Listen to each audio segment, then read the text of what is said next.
Hello, I'm back. Another day, another vlog of cooking ulam serye. Ayan mga kainday.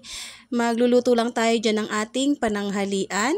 Magmemekos-mekos tayo dyan ng ating sapsuy. Ayan mga kainday, tayo ay magugulay for today's video.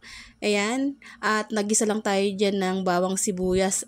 Nilagyan natin yan ng patis and then ang ating halo-halong gulay para sa ating chop suey. Charot.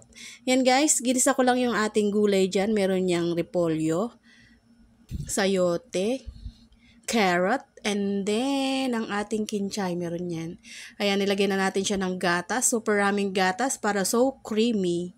Ayan, pakukulan pa rin natin yan hanggang sa maluto yung ating gatas para sumama siya dun sa ating gulay. Ayan, yan ang ating favorite chop suey. And then, lalagyan natin yan ng ang sahod lang natin dyan mga kainday ay egg. Egg ng pugo. Ayun, 'di ba pugo ang tawag doon mga kainday. And then, pakukulan po muna natin 'yan. Kanina nilaga na natin ang ating egg. Ayan, binalatan na natin.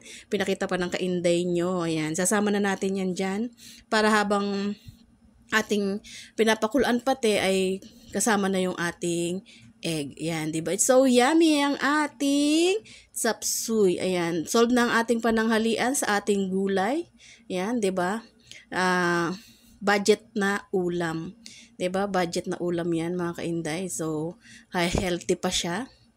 Ayan, mekos-mekos pa rin natin hanggang sa maluto na yung ating gulay. Ayan, then time to tikim. Charot. Yan, it's okay na ang ating chop suey. Yan ang ating pananghalian. It's so yummy chop suey. Ayan guys, 'di ba? Nagluto na naman ang kainday nyo, sinipag na naman.